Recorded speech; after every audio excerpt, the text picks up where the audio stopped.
Hey, let me ask you something before you start. Oh, you already started. Oh, what's How up? was our pacing last week? Did we? Oh, I didn't even listen to the episode. That's how. Not mad at me, huh? No, that's how bad I felt the episode was. Oh, I'm sorry. I wasn't you. I mean, it was well, it was a little bit of You. you, but it It was was me. No, it was me. It's okay. no. But I mean, I was not. I don't know if my brain was fried or what, but I couldn't get it together. It was me. It's okay. Well, it was both of us. We're gonna try to do better this week. I'm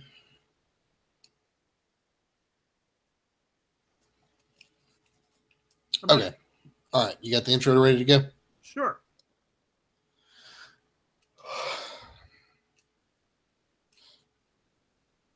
Okay. Three, two, one.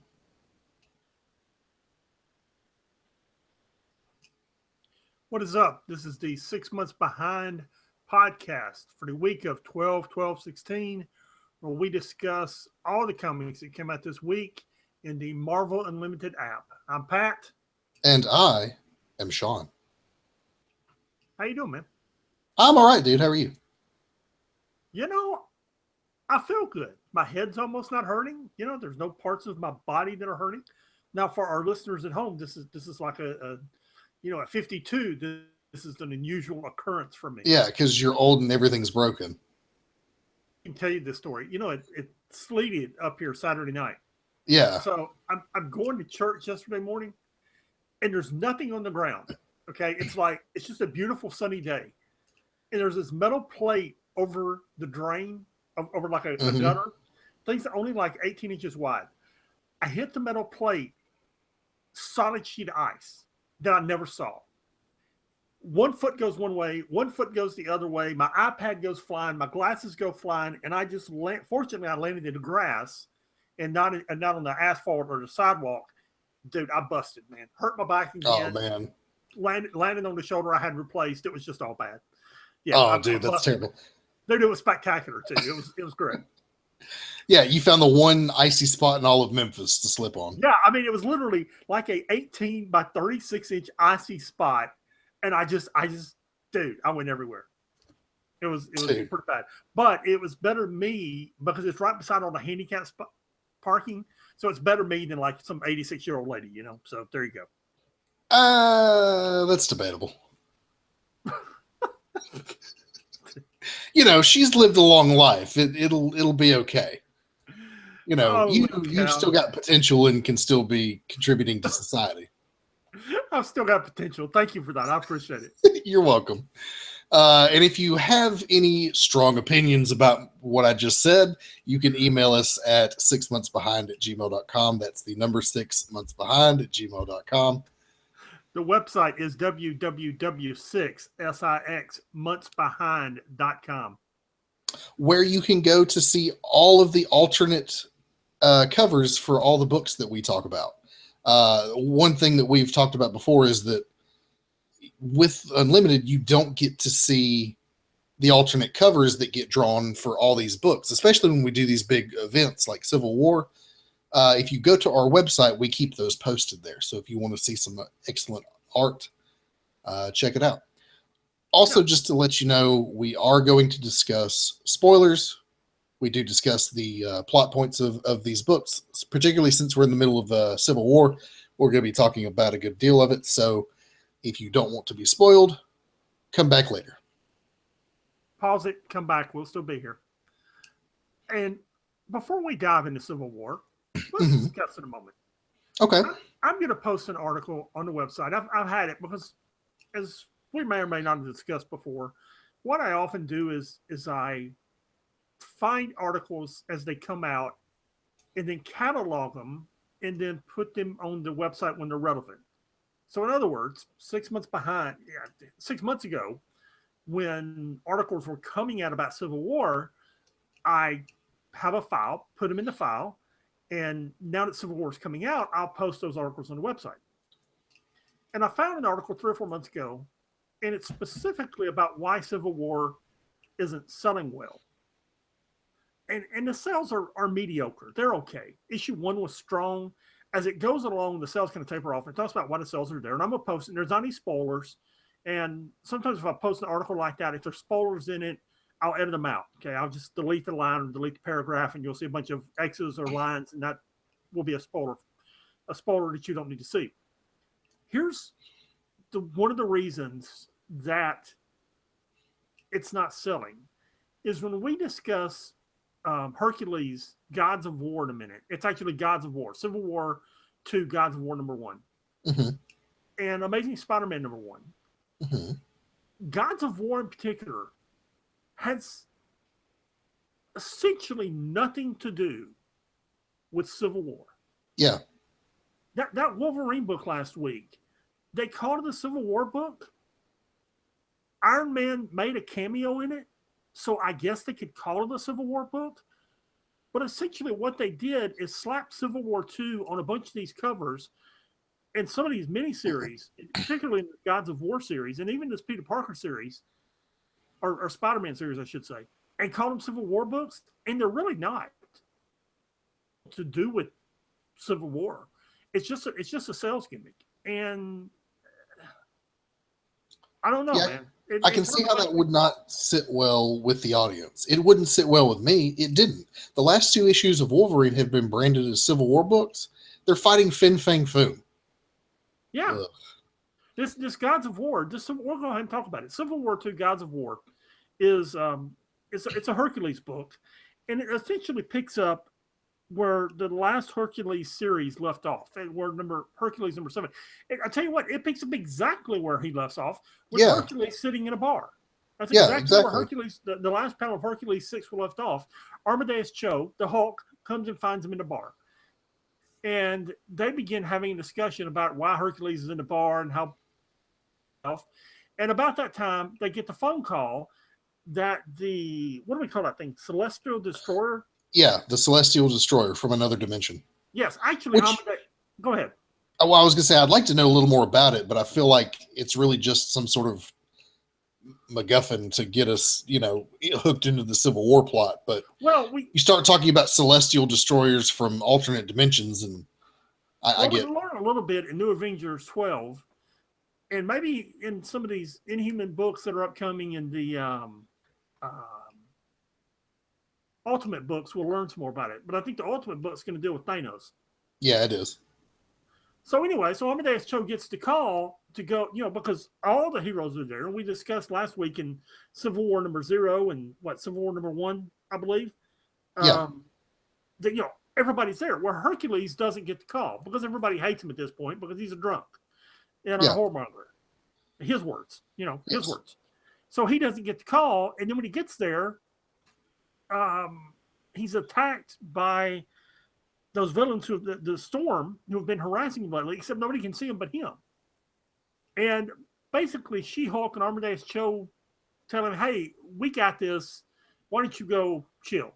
Yeah, the whole world's ending. We got it. Why don't you just go home and sober up? Yeah. Even though you're not drunk. We think you're drunk because that's how we feel about you. So he goes home, feels sorry for himself some more, and then starts calling all the old gods to get the band back together. Essentially has nothing other than a couple of pages where they're fighting that Celestial Destroyer. Has nothing to do with Civil War. Nothing. No, not at all. And it has to do with this, him fighting the Storm, the seer interpreting the tattoo on his arm, which all carries over from the previous Hercules series. It's a Hercules series, nothing to do with Civil War. Yeah, if you could just build this as the next issue of Hercules, I would have understood. It would have made sense. But you relaunched it and made it a Civil War title when it's really not.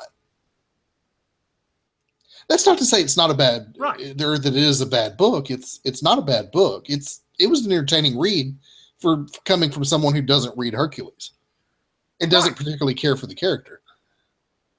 It's not a bad read, and I like where they're going with the character, which is they're getting him away from being the drunk and being the being what he was, and trying to get him back to being a mythical character out of being Thor. Lady Thor. Yeah, basically being Thor. Not the unworthy Thor, but the Lady Thor. Right. And that's a good thing. I mean, that's a good thing for him. It's a good thing. It's a good thing for Hercules if you restore him to that level. But it's not a Civil War II book. It's not a Civil War II story. Yeah, all you did was brand Civil War on it so somebody would buy it off the shelf. That's what they did. Yeah, and then you get to Civil War II Amazing Spider-Man, and I'll let you recap that one. By the way, it's still talking about Gods of War #1. I enjoyed the bit where Amadeus Cho comes into the bar and the bartender's hassling him about being underage, and then he just casually hulks out, and the bartender's like, "Yep, sure, whatever you want." That is pretty funny. Just don't rep a bar. Yeah, just don't rep. Yeah, just let me have a bar when this is all over, please. Thanks. Yeah, please, thanks. Okay, we're good. Yeah. Now, I felt like this Civil War Spider-Man was much closer to a Civil War book than this Gods of War book was. Well, it was for issue 1 because you have Ulysses in it. We'll see where it goes with the further issues. Right. I mean, the whole issue is Spider-Man, after the meeting they had in the first issue of Civil War, Spider-Man wants to spend a little time with Ulysses and feel the guy out. So he takes him, web slinging, essentially. Yeah. That's right. There's also a funny bit between Peter Parker and Johnny Storm, but I'll let you read that for those who want to read it. But he takes him with him and he says, tell me where the crime's going to be and who's going to commit it, and we're going to stop some crimes, which they do. This guy's busts up into this people's apartment and is going to kill him because, I don't know, it's this lady's ex-lover or whatever. And, they're there to save the day because Ulysses told him about it. So Peter Parker takes him to Parker Industries, or Spider-Man, not actually Peter Parker, takes him to Parker Industries and says, we could make good use of you here because we're doing research into a lot of projects that, for every project that we have that goes somewhere, we have 10 that don't. So if you could tell us which projects aren't going to go anywhere, you would save us a ton of time and money. And you probably didn't even realize your powers would work that way. There's also an interesting bit with Harry and the other guy, whose name I can't remember, that Ulysses has a little vision about him. But yeah, I mean, essentially the whole issue is Peter Parker spends time with Ulysses, realizes he's a good kid at heart, and sees the potential for his abilities. I thought it was a pretty good book. It was a good book, and it wasn't. It was closer to Civil War than the other books, and I was really pleased with it. Yeah, I thought so too. Now we'll see where it goes in the second issue, but yeah, I really enjoyed.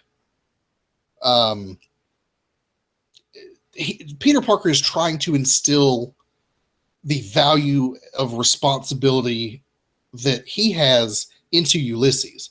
That with great power comes great responsibility. He wants Ulysses to understand that. Sure. With the exceptional power that he has. And that's the message that comes across in this issue. And I enjoyed it. It was good. Yeah, and the Inhumans, this isn't like he was doing this on his own. The Inhumans and Ulysses were totally receptive to it. It was completely cool. Yeah, exactly. Yeah. So yeah, I thought that was a solid Civil War tie-in. Yes. As opposed to the Gods of War thing, which is not really a tie-in at all. No, it's just a marketing ploy to get your money. And then you have this new Avengers #12, which kind of straddles the line a little bit. Well, first off, it's not a Civil War standalone miniseries. No. So I don't have a problem with that. Okay, so it's not a standalone book where they're trying to get your money. So I don't have a problem with that. Secondly, I'm a complicated guy. We were talking about the Star Wars movie when I was driving home. Yeah, I saw Rogue One today. It was great. Yeah, we were discussing spoilers and things that were in it, and I don't have a problem with spoilers. I purchased Inhumans vs. X-Men the other day, and I got the guy at the comic book store always throws in a copy of Comic Shop News. And let me think about this. I was reading the books that are shipping in February. So this is December. So they're shipping in February. So we'll get them in August, September, somewhere around there. August. So that's how far ahead I'm reading. And I'm reading some stuff about what happened to Shield and Maria Hill. And it was just notes, it's kind of a previews thing. And I was like, oh, that's interesting. And then I read this book, and I wound up reading a previews about where this book is going. And forgetting about where it's going, but what they're building here, with all of the different plots that they're intertwining and everything they're doing with the Maker. And I really like the Maker. I really like the Ultimate World Reed Richards. Yeah, he's, if you don't know who the Maker is, he's a 1,000-year-old evil Reed Richards from the future, or from an alternate universe, specifically the Ultimate Universe. So I just like everything they're doing with this book. Before we even begin talking about it and recapping it, this thing is going somewhere, and I happen to know where it's going. So I do know the spoiler of where it's going, because it kind of appears a cluttered mess, but it's going somewhere. And I just like what they do in this book with Maria Hill, with the Maker, with all of it. This is an entertaining book. Yeah, I agree with you. And the further it goes, Al Ewing is writing it. The further it goes, the better I think it gets.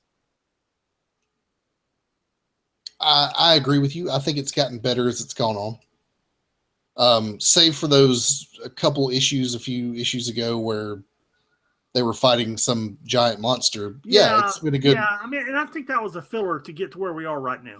I think you're right. I think we both agreed that was just kind of a filler to get to right here. Yeah. Yeah. So the issue starts out with Maria Hill. She has got AIM in her sights. Advanced Idea Mechanics, Avengers Idea Mechanics now, because Robert DaCosta has taken it over.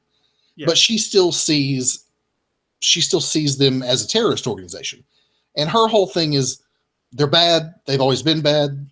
I don't care who's leading them now. They're going to turn bad. Just look at Rick Jones. And she's explaining this to John Garrett, who's 90% robot anyway, which at some point you just look at S.H.I.E.L.D. and go, isn't everybody here a robot? Everybody's a life model decoy, right? Right. Where was the issue where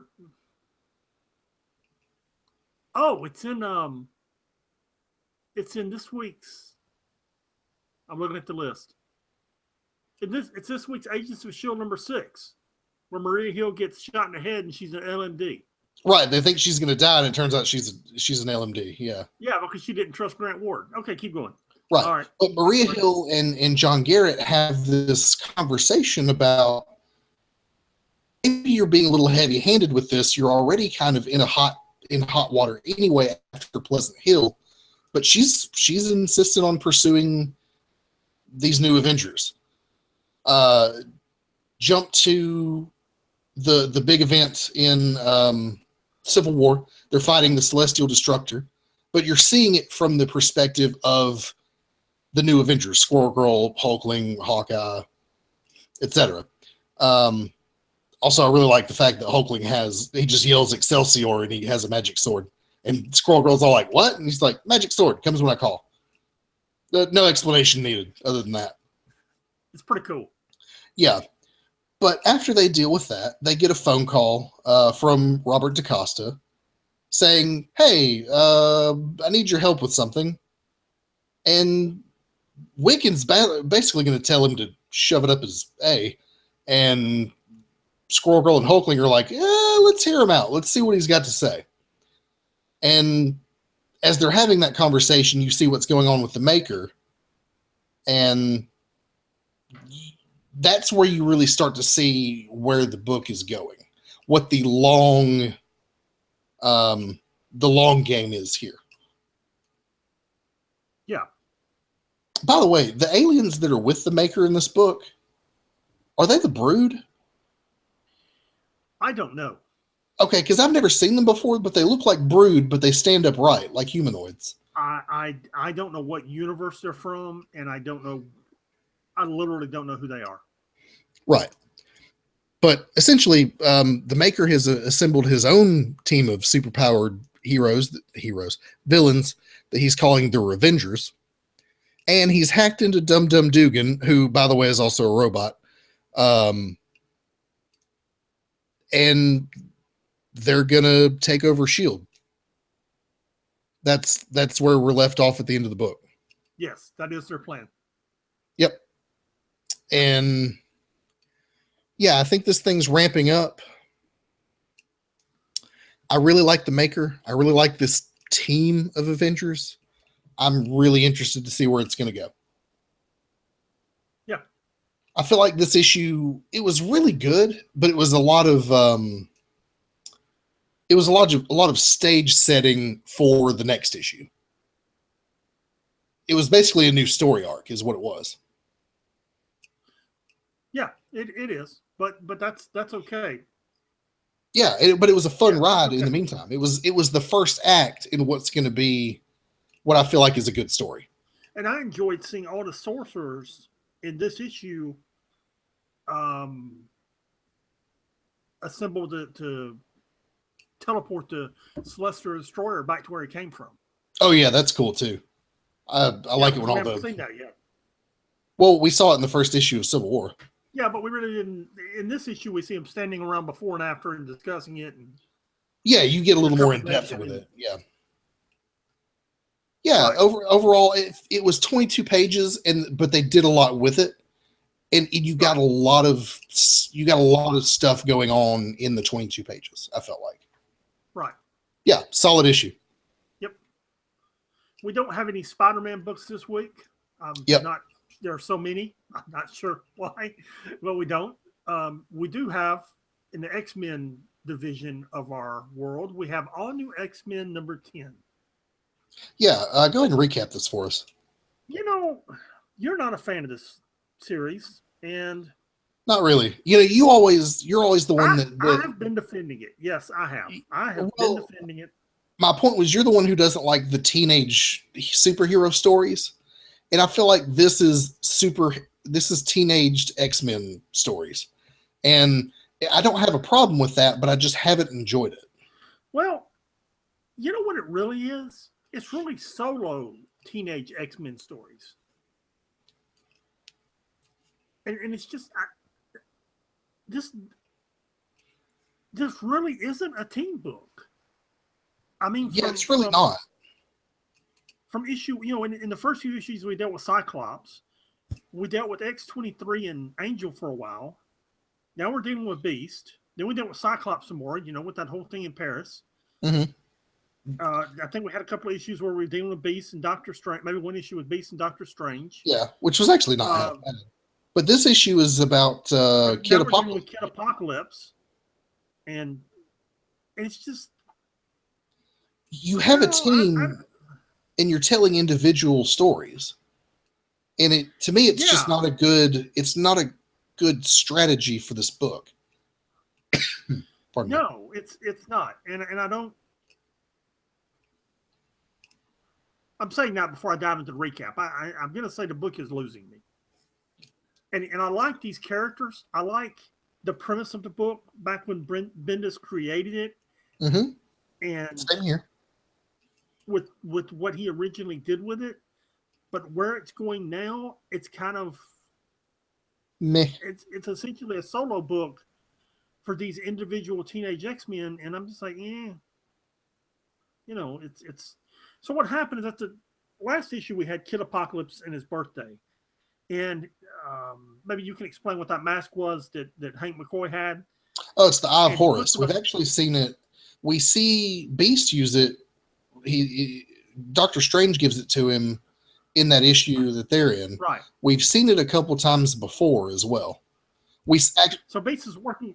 It was the focal point of that Howling Commandos book that we were reading for a while. That's what the villain in that book was after. So Beast is working on a time machine, trying to get him home in the last issue, and Kid Apocalypse puts this mask on, and they're transported back to ancient Egypt, where Kid Apocalypse finds a very young Apocalypse who hasn't grown up yet. And it's they're trying to escape. They're trying to get back to their time. Beast is captured by one of what turns out to be one of the horsemen of the apocalypse. And the bottom line here is Kid Apocalypse spends time. What's the young man's name that when he's a young elf? Insabanur. Insabanur, thank you. Yeah. The thing is, Apocalypse is still a 10-year-old kid, and he hasn't become Apocalypse yet. He's actually he's a very nice young man. Yes, and here's the thing: he hasn't become Apocalypse yet. And Kid Apocalypse was thinking if he could stay a nice young man, he wouldn't become Apocalypse. But he's faced with himself as a 10-year-old and realizing, well, he's a nice young man, and if he grows up to become Apocalypse, how am I not going to become Apocalypse, even though I'm doing everything in my power not to? Right. He's starting to consider that his fate is sealed no matter what he does. Thank you. You know, if this is Apocalypse now, and he's this nice kid, and he still becomes Apocalypse, you know, then it must be inevitable that he too will become Apocalypse. Yes. So that's really the point of the issue. There's more. They Hank Pym has been injured and captured, and they're trying to get him back. And Hank there's McCoy. more there. Hank McCoy. What did I say? Hank Pym. I did. Yeah. There's more there, but that's the crux of the issue is Kid Apocalypse feels like he's gonna become the actual Apocalypse. Yeah, it's losing me. It's losing me too. Yeah, it's just losing me. What isn't losing me is Thunderbolts. As we move into the main 616 universe, we come to Thunderbolts #2, and it's not losing me at all. Well, hopefully by the second issue, it wouldn't be. It would just be interesting, interesting you even more. And I have to agree with you. Yeah, in the last issue, we saw that the Winter Soldier, whose name Bucky. Bucky has assembled a team of Thunderbolts, one of whom is Kobik, the sentient fragment of the Cosmic Cube. Which, by the way, we know that Thanos is seeking the Cosmic Cube, and the Ultimates, when trying to stop him, have brought Thanos to Earth. And he's in custody right now, but it's Thanos. He's not going to stay that way. So it makes me think Kobik and Thanos are going to run across each other at one point. At least I think they are. So these Thunderbolts are investigating this horde of Inhuman cocoons that they found, and they don't know. Inhuman cocoons. Yeah, I'm pretty sure they are. Well, but they don't hatch Inhumans. They hatch some kind of monsters. Yeah, we'll figure it out. I'm sure they're going somewhere with it. But at the end of the last issue, what's your name? Songbird? Songbird, yes. Yeah, Songbird says something, I forget exactly, but Kobik just reaches into her chest and pulls the gem out of her that gives her powers. And that's where we're left off with in this first issue is they try to convince her to put this thing back in her chest before she bleeds out all over the place. And you kind of understand that, this is a little girl with literally cosmic power and what that entails. So they deal with that. All the cocoons start hatching. These alien monsters pop out. They're dealing with them. They're trying to keep them contained. You've got one of them. Well. No, because you've got a couple of these guys who are just not really. They don't work well on a team, and they kind of don't know how to be discreet. So one of them throws a couple of them literally across the county somewhere, and Bucky's like, "Dude, we have to keep them contained. Go get them." which leads to a kind of funny encounter where there's some kids playing basketball in the driveway, and a couple of aliens just come crashing down. Then this giant man comes along, squashes them, and says, "You kids have a nice day."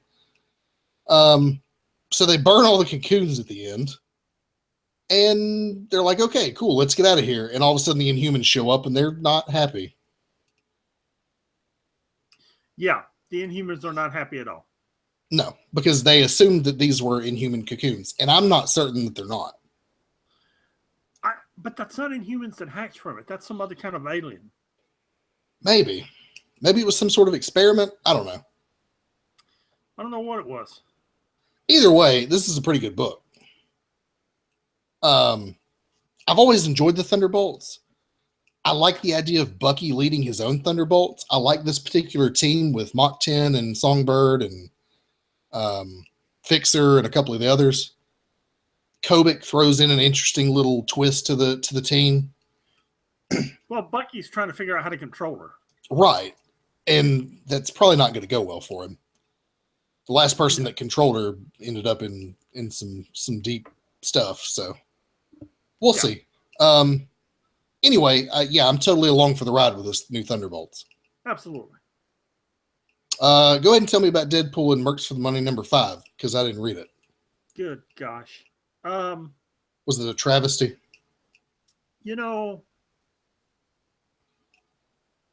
It's not bad. I mean, you've got this Rigelian recorder that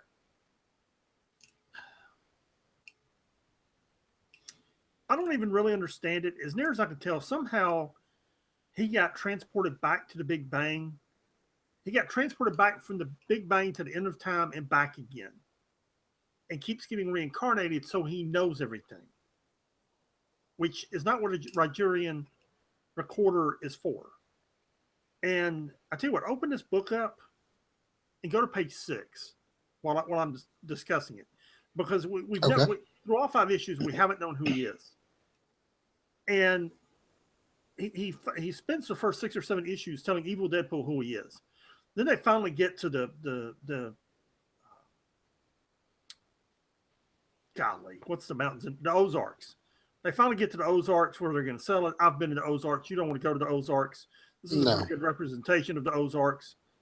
They wind up fighting with the rednecks there, and I can't remember what all these other people are.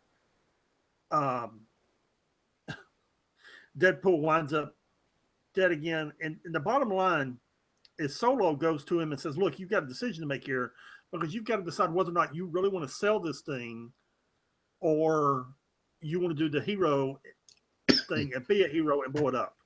So Deadpool decides to blow it up and sacrifice the money, which Solo appreciates. The rest of his team kind of wishes he'd kept $1 billion. And that's pretty much the end of the book, except the Rigelian recorder is reincarnated, and he finds Evil Deadpool, and turns out he's got a plan. Now, if you're looking at page 6, there's some pretty interesting things in his plan. Because you see Magneto holding an Infinity Gauntlet. You see Dr. Doom fighting dinosaurs. I'm not sure what Dr. Doom's doing there. Yeah, Deathlock is taking an oath of office. Yeah. Galactus and a bunch of other Galactuses, Galacti, maybe? Are coming to Earth. Yeah. Dude, you got Thanos and the Hulk together. Yeah. You've got Deadpool killing a bunch of mole men. Just Magneto with an Infinity Gauntlet is enough to scare you. Oh, absolutely. So this is all the information this Rigelian recorder has that he is walking around with, that everybody's been fighting over for 5 issues. This is just really bad. I mean, it's and at the end they're spitting off the Mercs for Money into their own series. I don't know why. It apparently this thing sold well enough to keep it going. I don't know. Yeah, it's gonna tank with that Deadpool leading the team, because people are buying this book because it's Deadpool, not because they like the Mercs for Money. I look at the numbers. I look at the numbers every week. It's not tanking. Not only is it not tanking, they're taking Madcap and Solo and some of these other guys and spinning them off into their own flipping series, man. Really? Dude, really. Really. It's unbelievable to me that this fiasco is selling. It's unbelievable to me that this goofiness is selling. But we discussed it last week. Deadpool is hotter now than he's ever been in the 20 some odd years that he's been around, and it's the dangest thing I've ever seen. Not because of the movie, but because this is not a good comic book. But it's just selling. It's just selling. That's all I can say. That's just strange to me because I would just assume that the sales are coming because Deadpool's on it and not because of the other characters. Because that's what I think's happening is just that everybody's crazy about Deadpool right now. So everything that even resembles Deadpool is selling. They're taking all these guys and spinning them out in the not all of them, not Stingray, but they're taking Madcap and Solo and I think Fool Killer and spinning them off all in their own series. Okay. I don't mean next month, but in the next 6 months, you're going to see them popping up, man. Well, all right then. That's what I say, brother. Yeah, I mean, I don't foresee them selling well as individual solo books. I don't have any interest in reading them, but okay. Dude, I got nothing. Yeah. In my opinion, what's better than this Deadpool book is Agents of S.H.I.E.L.D. #6. We've been following the storyline where the Coulson protocols have been stolen. If you don't know what the Coulson protocols are, Coulson came up with all the ways to kill the superheroes and has written them all down. And all the plans to kill the superheroes have been stolen by Hydra, specifically Grant Ward. In this issue, you have Phil Coulson escaping Hydra confinement. He gets rescued by his S.H.I.E.L.D. team along with Iron Man. You also get a few scenes that are kind of like flashback scenes that show how Grant Ward went from a deep undercover agent to Hydra to actually becoming a Hydra agent, which essentially came from saving Gorgon's life and becoming Gorgon's right-hand man. And he essentially just switched sides on him. But then you've got a big standoff at the end with Grant Ward and all the Avengers.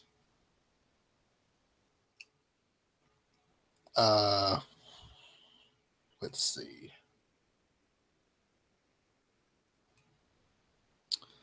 Oh yeah, this is where when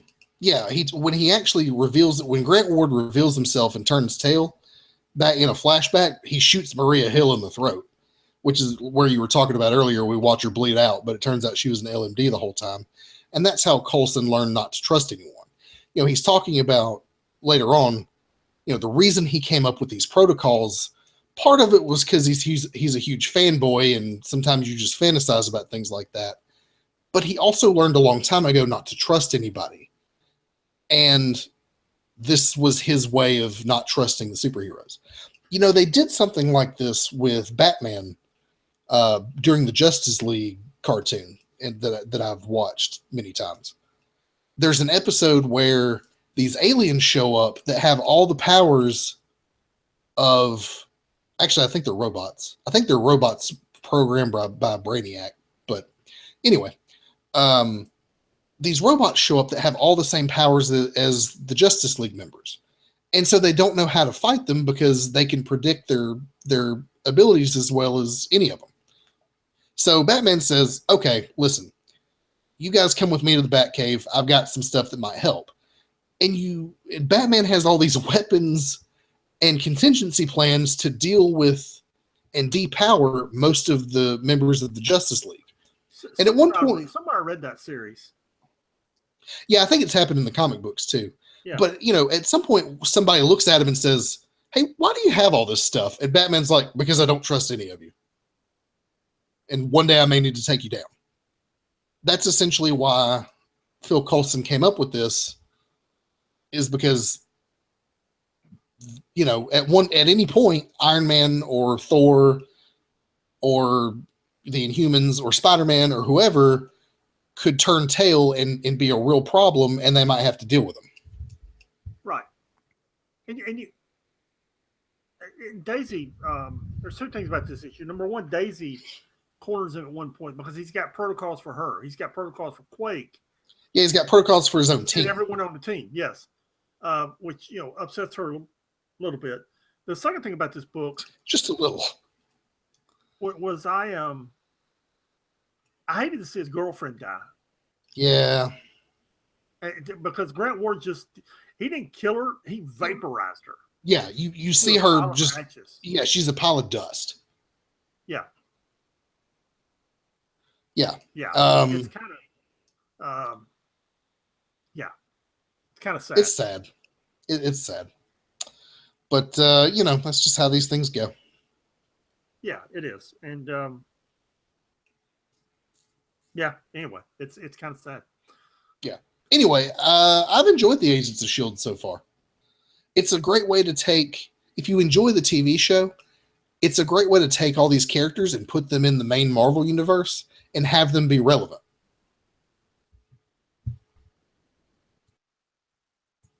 Do you agree?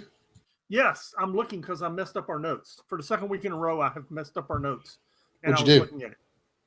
I left off Howard the Duck. Oh. Well, let's go ahead and talk about Howard the Duck then.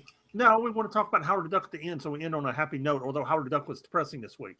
But oh, yeah, it kind of was depressing, wasn't it? Yeah. You know what actually wasn't depressing? Daredevil number 8. It really wasn't. It was an interesting read. Yeah, it's a new story. The last 2 issues dealt with Daredevil and Elektra and their child, their potential child. This is something different. Yeah. And it was really good. I thoroughly enjoyed this book. And I tell you what's really helping me enjoy this book is the art. Yes. The art in this book is just killer, man. Matt Mila and Goran Sudzuka. Okay. Goran Sudzuka and Matt Mila, particularly Matt Mila because he's the color artist, just blowing me away. This is the perfect style of art for Daredevil. Yeah, it is. It absolutely is. And the interesting thing, and this is really an entertaining read, because he spends most of the book playing poker without being able to read the cards, which is just, you've got to think about that a moment. And that makes it a very entertaining read.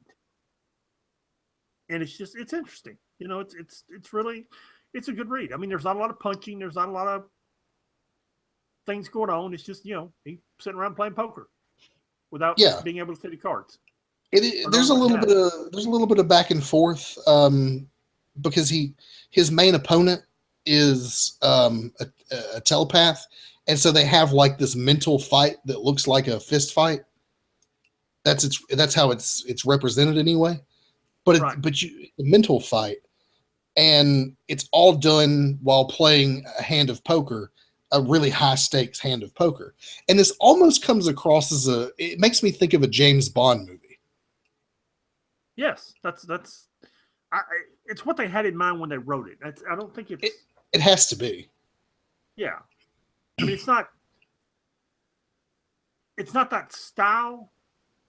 Not the James Bond action with the gun, the cars, and all that sort of thing, but with the tuxedo, the casino, that's the vibe that you get from it. Right. Ordering the drink that isn't high in alcohol but still looks like you're having a drink. Because if you know anything about martinis, if you shake a martini instead of stirring it, you're diluting it with ice. So you're ordering a watery martini. But the reason he does that is so that he can still have a martini and look like he's having a good time in a casino and keep his wits about him. That's why James Bond does that. Anyway. And on that same previews I read, it's coming out in February. I've been curious when we were going to get this, at some point we're going to figure out what Daredevil did to put his identity back in the bottle. Oh, that's And cool. yeah, there's a lot of repercussions involved in it, and it's coming, and I'm glad because I wanted to know how that happened and what he did to make it happen, and I'm looking forward to seeing it. Right. Me too. Ooh, that'll be neat. Yeah, So and yeah, it wasn't as simple as just let's do it. He had to, um, and I don't know. I haven't read it. Apparently, he had to you know figuratively or literally make a deal with the devil to do it. So we'll see. mm. We'll see what happens. Yeah. So Daredevil wins this high stakes poker game, and you're still not sure why he's in this city that he's in until the very last panel where Spider-Man shows up. So it looks like in the next issue we're going to get a Daredevil Spider-Man team up, Yeah. which is always fun. Yeah. Yep. Overall, great book. Loved it. Yeah. And it's been getting progressively better too. It's since they relaunched this series, it's been really good. I tell you what, Charles Soule's writing it, and he's doing a really good job. He's becoming one of my favorite writers at Marvel, in the Marvel bullpen. He does really good stuff. Right. He wrote something else this week, and I'm not sure what it was. I think it's this Poe Dameron book. But anyway, Venom Space Knight number 8. Tell me about this book and tell me how you felt about it. Because I want to hear what you have to say, and then I have some stuff to say about it. I was waiting for what Charles Soule wrote. I'm sorry. Well, they're looking for Venom. They, being the team that Flash Thompson put together, are looking for. You got to tell me how to pronounce this creature. The Clintar. Clintar Venom. Thank you. The Clintar Venom, and the agent of the cosmos that's there with him is telling him that the Clintar has gone bad and there's no bringing it back. It's over. This thing isn't coming back because none of it's gone. It's evil, and they've already, for lack of a better term, rehabbed it once, and they can't rehab it a second time, and it's just all going to go bad. And the Clintar is just going from planet to planet that they've been on, injuring people, killing people, leaving Flash Thompson messages in the form of bodies saying, hey, here's where I was, come find me. Right. And finally, Flash leaves the team himself and goes after the Clintar. He and the Clintar get on the ship together. Actually, catch up with the Clintar, and the Clintar takes over the giant panda. And the Clintar and Flash get on the ship, and they wind up back on Earth at Flash's grave. I got kind of confused here at the end. I really didn't understand it. It's an alien planet, but it's a graveyard.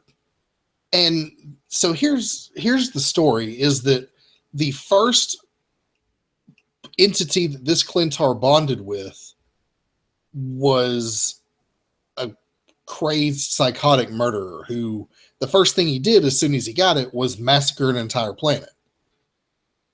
And so the idea is that this Clintar was corrupted from the beginning. At some point it came to Earth. It was corrupted even more there by the hosts it possessed, and it spent so much time under that corruption that while they were able to purge it for a time, the idea is that corruption will always resurface. And Flash Thompson is trying to find a way to redeem it. In the way that Flash Thompson was once a bad person, he has been redeemed. So he's trying to find a way for redemption for his own Clintar. At the very end of this issue, the Venom symbiote grabs him, takes a hold of him, and perhaps corrupts Flash Thompson, or at least subjugates him. We'll see where it's going. I actually really like this storyline. It's exciting, But I have to say that I was really enjoying the heroic Venom running around saving the universe. Kind of, it reminded me of Green Lantern a bit, and I was really enjoying that. And I don't think we're going to get that again. No, I don't think you are. I think that was just setting you up for this. I think Venom Space Knight wasn't selling, so they're going to go back to Evil Venom, and that'll sell more books. But we'll see. I don't know. Either way, I don't know. You'd have to. That's one of those things we'd have to sit down and talk to writers and editors and see if this was their plan all along. Yeah, we'll see. I'm lamenting the short, long lost days of good Venom. Oh well. They were short. Yeah, they were like about 7 issues short. Well, but still, in the Guardians of the Galaxy too. But oh yeah, that's true too. Well, this is a good, well written story. So I'm enjoying this whole story with the corrupted symbiote. But yeah, I liked what they were doing with the earlier stuff too. I thought it was unique in a nice new direction for the character, but I understand why they're doing this. And it's still a good book, and I'll still keep reading it. Right. Another good book that has been consistently good, might be the best thing that Marvel's publishing currently, is Vision. And this week we got Vision number 8. Yeah, I'm going to let you recap this. It's picking up from... This is complicated. Yeah, it's picking up where it left off last issue. The Vision really wants to have this normal life, and he's ignoring all of the major signs that say, things are going wrong. They're going very wrong. And his brother shows up, who... Are you familiar with this kid? I am not. What's his name? Victor Macha. Yeah, Victor Macha. He's basically the clone of the Vision. No, Ultron. I remember the story where Ultron got dumped in the trash heap, and a woman dug him out of the trash heap. And the deal for her to recreate Ultron was she had to build Ultron a son. That's right. He's like Ultron, the son of Ultron. Her son. Yeah, right. And he comes to visit the Vision family and spends time with them. And there's some awkward things. They all go out to a restaurant but don't eat anything because they're all robots. And he sits down with Virginia, who's the Vision's wife, and they try to play the piano, and he tries to be funny for her, and all these other. And he spends some time with Vin, who's the Vision's son, talks to him about Shakespeare. But you get the idea that he was sent here by the Avengers to take an assessment of Vision and his family, because they're all starting to suspect that something is amiss. And Vin stumbles onto what's his name? Victor Macha. Everybody's got a V name. Vin stumbles onto Victor having a conversation with the Avengers and is not happy. And the very last bit that we get is a little confrontation between the two of them. Somehow I feel like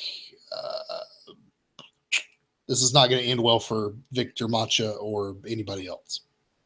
Well, whoever's narrating this book says it's not going to end well for him. Right, exactly. And I still haven't figured out who's narrating the book. And I think it might be the Vision himself. Yeah. I think it might be. Yeah. I don't know. I really don't know, but it's not going to... No, it's not going to end well for him. No. We've known from the first issue that none of this is going to end well. No. Yeah. Anyway, it's great. This is one of the best, most unique things that Marvel's ever published, and it's unlike any other superhero book that's out there. In fact, I don't even know I'd call it a superhero book. I think the plot itself would make for a great indie style comic, but you've taken that indie style comic book plot and stuck, Marvel characters on top of it, and you've got a really good book. Yeah. Yeah.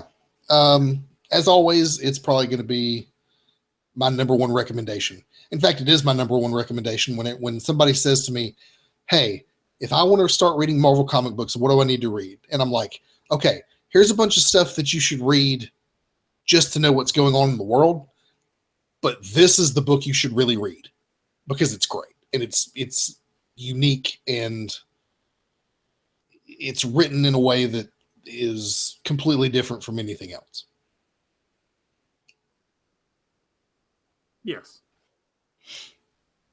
And it's just I run out of adjectives to describe how good that book is. I really do. I've bought the first 6 issues in a trade paperback to give you an idea of how I feel about it. Yeah, that's it. It is that good. Yeah, it's great. It's fantastic. Moving on to Guardians of the Galaxy number 9. Go ahead and give us a breakdown of this book.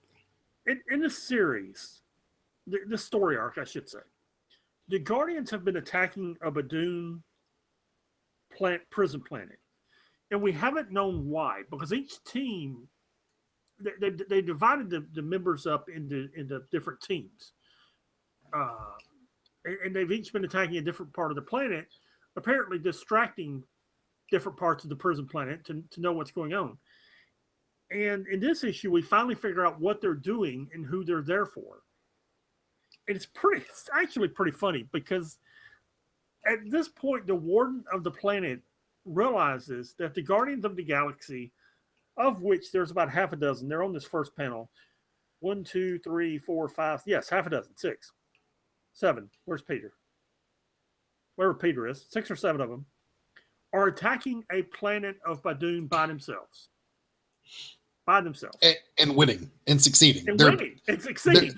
They're invading and conquering a planet of Badoon, a Badoon stronghold by themselves. Yes, and the warden is considering the lunacy of it as he's being attacked, and his section of the planet is being attacked by, in this issue, Drax and Gamora. And it's really simple. They simply want to know where she is. And in the whole issue, it's really simple. Tell them where she is, and nobody dies. And nobody will tell them, and a lot of people die. So it's really not that hard. So as this continues on, there's lots of people dying. And finally, they find out that who they're looking for is Angela. Yes, the same Angela that we last saw living happily ever after in New York. How she wound up on a Badoon planet, I don't know. I'm not that sure was that whole New York thing was a alternate reality or something. I don't know. Yeah. It was a strange reveal because I totally didn't see it coming, and I have no idea what they have planned for with Angela or how they even know who she is or any of this. She was a member of the Guardians of the Galaxy. Oh, when was this? Dude, it can't have been that long ago. It wasn't that long ago. It was a couple of years ago. That's what I'm saying, because Angela's only been part of the Marvel Universe for 3 or 4 years. I mean, when she first became part of the Marvel Universe, the Guardians found her. Oh, that's right. And she immediately became part of the Guardians. Oh, well, now it makes sense. Okay. Yeah, so they've gone to rescue her. Yeah, they bust her out of this prison. She's putting on her dominatrix outfit, and they're going to go crack some skulls. Yeah, now the 3 of them are really going to tear the planet apart. Yeah, absolutely. Yeah, I mean, because I don't know if you remember reading or if you ever read those issues, but when Gamora and Angela start tearing something apart, it gets torn apart. Oh, yeah. I can believe that.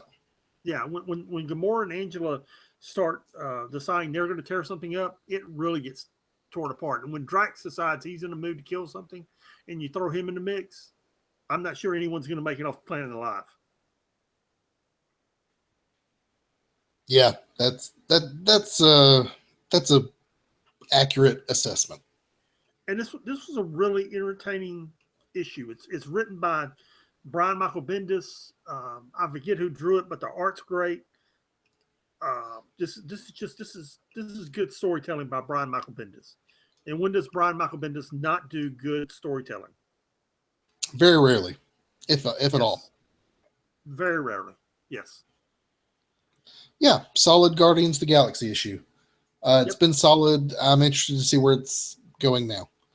Because I assume this is the wrap up of this Badoon storyline. Or at the very least, it's about to wrap up since they've rescued Angela, which is the penultimate issue. Yes. Okay, cool. Yeah. All right. Well, while you're discussing Chip and Jo Present Beverly in Howard the Duck number 8. Yes, 8. I'm going to look up Bev and see who Bev is. Yeah.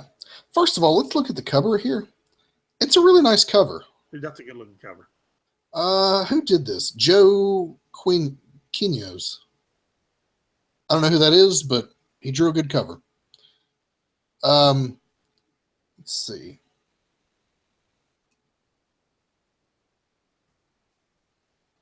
So at the end of the last issue, Howard the Duck finds himself face to face with, I guess I can only assume is his previous or former companion, this redheaded woman named Bev. Apparently they went on a bunch of adventures together, and suddenly he finds himself standing in her front yard.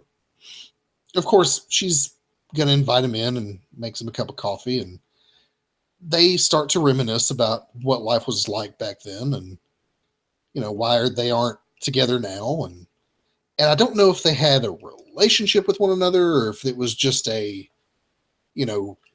adventure sort of thing. Go ahead. Wikipedia. She is mostly a companion and sometime girlfriend to Howard the Duck. Okay. And the whole thing is, she feels like he didn't really pay much attention to her during all that. He was more caught up in his own crazy adventures. She always wanted to be a veterinarian, and she walked away because she just wanted a normal life. And she couldn't have that with Howard the Duck because their life was in danger every 20 minutes. So she left and started her own life in Maine by herself and is currently in veterinarian school. Now, the interesting thing here is they get attacked by a what do they call those things? It's a sentinel. Sentinel, that was it. The giant robot. Yeah, they get attacked by this rogue sentinel who has feelings. Just read it, you'll understand. And he's about to blow them all away when Howard's current girlfriend and Silver Surfer ripoff shows up and saves the day. And they, Howard the Duck and Beverly part ways. And somehow she has developed the ability to fly. Beverly has. I'm reading. Something. It says she doesn't have any powers. I'm trying to figure this out. All she wants is a normal life, and she walks out into that's been the whole theme of this issue. She walks out into the yard, glows purple, and hovers for a moment, and then goes back into her house like nothing happened. And I don't know what that means because I haven't read 40 years of Howard the Duck books, so I don't know. I just read what happened, but it's not going to happen until issue. Okay, so we're not meant to know yet. Issue 11. Sorry. Yeah, that's what 3 issues ahead of us. That's what I thought. Is that in reading this, that was supposed to be something different. We're like, oh wow, okay, what happened here? When did this happen? How did she gain these abilities? Well, she's saying she doesn't have any superpowers, and then suddenly she's purple and flying. So. That's what I'm trying to figure out. But that's supposed to be a new revelation to the reader. Right. When we see these panels. Okay, because that's the impression I got, is that this is what we were supposed to see. Yes. And by the way, the last panel of the book is Leah Thompson, who played Bev in the Howard the Duck movie in 1986. Oh, that's funny. Now That's a you nice understand little. the last panel. There you go. Okay, cool. Yes. All right. Yeah, Howard the Duck usually pretty lighthearted and goofy. Not so much this week. Not at all, actually. A little depressing, to be honest. Yes. We were trying to hope to end on a lighthearted note. That didn't work out. Lighthearted is not how it'll end. No. But we are going to go ahead and move on to our Star Wars books this week, which we had 2 of. The first of which is the Star Wars Poe Dameron series that's been ongoing. This was the other book that was written by Charles Soule. Poe Dameron and his team of pilots, the Black Squadron, they're tasked with finding Lor San Tekka, who is an explorer who knows Luke Skywalker's location. They travel to his last known whereabouts. They find a planet inhabited by worshippers caring for an egg they believe nurtures their unborn savior. But not all is well. Agent Terex, who used to be, he used to be a stormtrooper, but he was too smart to be a stormtrooper, so he ripped the chip out of his head that all the stormtroopers have, and now he's some sort of first order intelligence officer. I'm not really sure, but Agent Terex has trapped Poe and BB-8 in a cavern beneath the surface of this planet, and TIE fighters are fighting Black Squadron on the surface. That's where we start. So there's this back and forth between Poe Dameron and Agent Terex, all about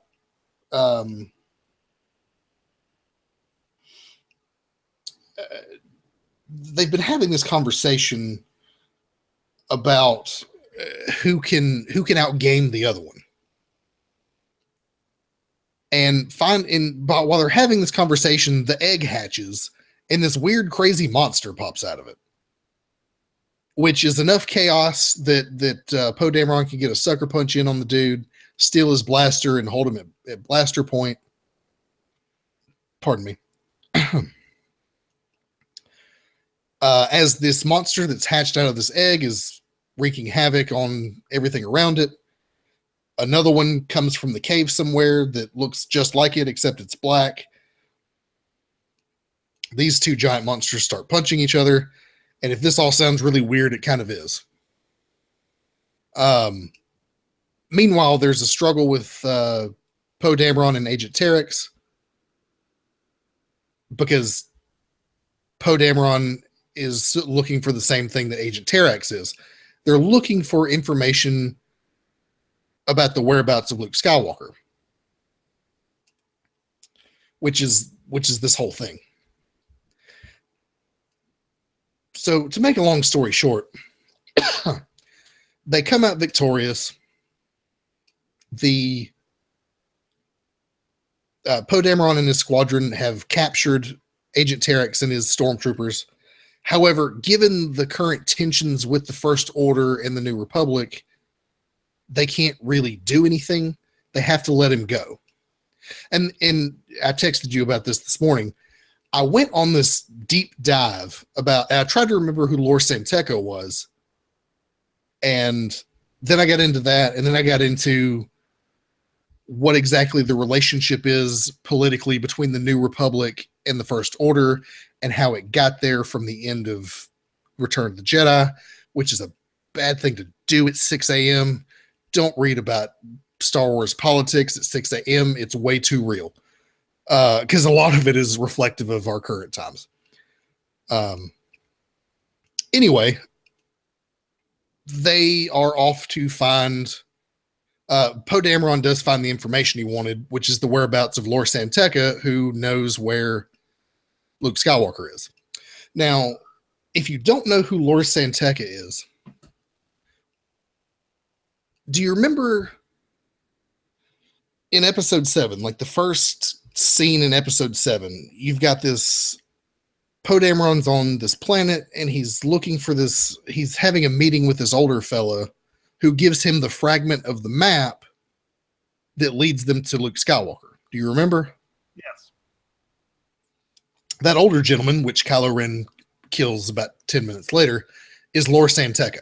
It turns out he is a member of, and perhaps the leader of, the Church of the Jedi, who were these non-force sensitive people, but they continued to believe in the values and the ways of the Jedi after their extinction. He basically became a historian, and during the time after the fall of the Empire, he helped both the New Republic and Luke Skywalker track down information and historical lore regarding the Jedi. Is all of this in the Poe Dameron book, or is this what you read? No, this is what I read on 6 a.m. this morning. Good Lord. Then I got into, well, who is the First Order? Because clearly they're fashioned themselves after the old Empire. Are they the remnant of that empire? Who are they? And it turns out that, well, I'm not sure anybody even cares, but the reason that Poe Dameron doesn't just blow this dude's brains out at the end of this book is because what you're seeing in this book, what's happening in this book is weeks before episode 7. Understand they're tracking down Luke Skywalker, which is what they're doing in the first couple minutes of episode 7. When the Emperor and Darth Vader died at the end of Return of the Jedi, that was not the end of the war. The war continued on for another year and culminated in the Battle of Jakku, which is the desert planet in episode 7. You see the destroyed Star Destroyer that's there on the planet. That is remnants of that battle. What happened is the Empire spent a year without any leadership and was internally falling apart.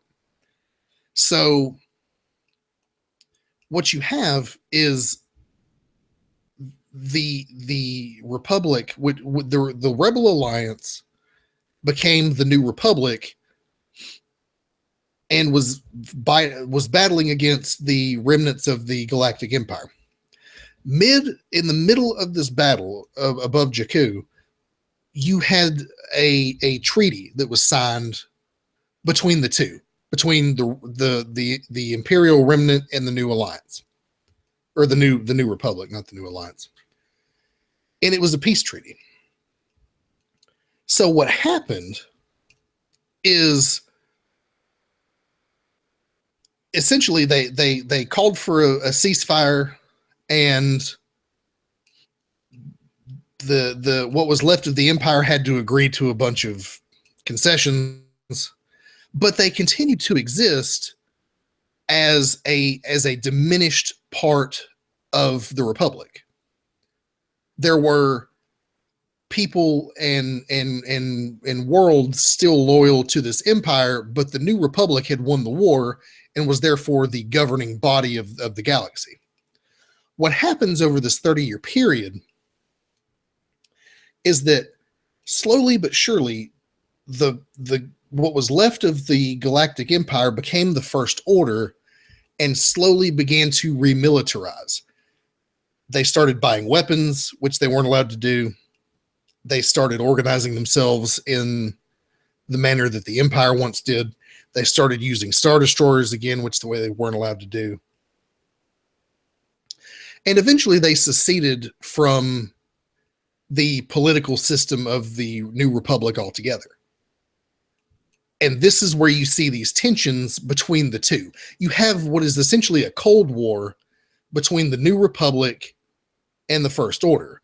And that's why Poe Dameron in this book can't just blow this dude's brains out, because at any point, a conflict like this could start a full-scale war, which is what they're trying to avoid. Okay. Did any of that make any sense? Sure. Okay, good. Because I just, in watching episode 7 and reading these books, I could not understand how they allowed the First Order to even rise. But as it turns out, it's just the remnant of the first empire. It's a big galaxy. It's a big galaxy, yeah. Unless you want to euthanize them all, you have to give them a piece of it. Right. Yes. Yeah. There you go.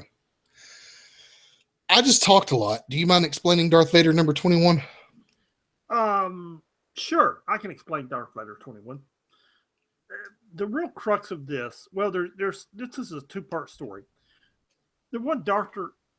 Afra is on a planet trying to drink her worries away, where our two favorite droids, BB-8, 000 and BT-8. BT-8 000 show up looking for her and promise to not kill anyone if the guy tells them where they are, where she is. Of course, the guy tells them where she is, and they immediately begin killing everyone. Actually, I think it's just BT, but yeah. Yeah. So the only way Dr. Afra can find her way out of this is, and their orders are to kill her or take her in, so she surrenders. Easy enough. So if she surrenders, they stop killing people, it works out. Meanwhile, Vader is looking for, who's he looking for? He is looking for Salo, who's the weird looking guy with the weird eye. He's like the premier science officer of the Empire. So he's looking for Silo, and he's in a nebula. So they chase him in a nebula, and basically Silo loses everyone but Darth Vader's TIE fighter. And Darth Vader keeps pursuing him, and Silo's like, okay, let him come. And Darth Vader keeps pursuing him into some type of creature. And basically it's a trap for him. And yeah, Silo has created these they're like these space creatures, but they've been retrofitted with technology that makes them battle cruisers. They're like organic spaceships. Yeah, there's a series there's a series of books that aren't canon anymore where these ships are where these ships invade the galaxy. It's a whole series of books. It's where all the Solo kid dies. Yeah, and I'm trying to remember the name of them. Anyway, Yuuzhan Vong. Yes, thank you. Yeah, and it's the whole Yuuzhan Vong warp thing. But yeah, you're right. So anyway, so they challenged Vader to work his way through this trap, and Vader begins to do so, and that's the end of our issue.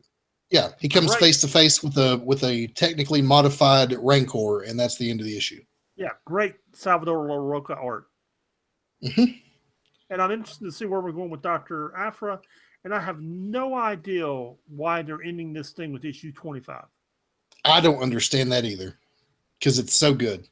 My only thought is that they're going to do something different. They have to, because this Darth Vader book has been so good that I don't know why you would end it. Yeah, I don't either. By the way, in Rogue One, Darth Vader is not in the book in the movie a whole lot, but when he is in the book, in the movie, dude, it's cool. That's cool. I'm not going to spoil anything for you, but oh man, they did Darth Vader really well in this movie.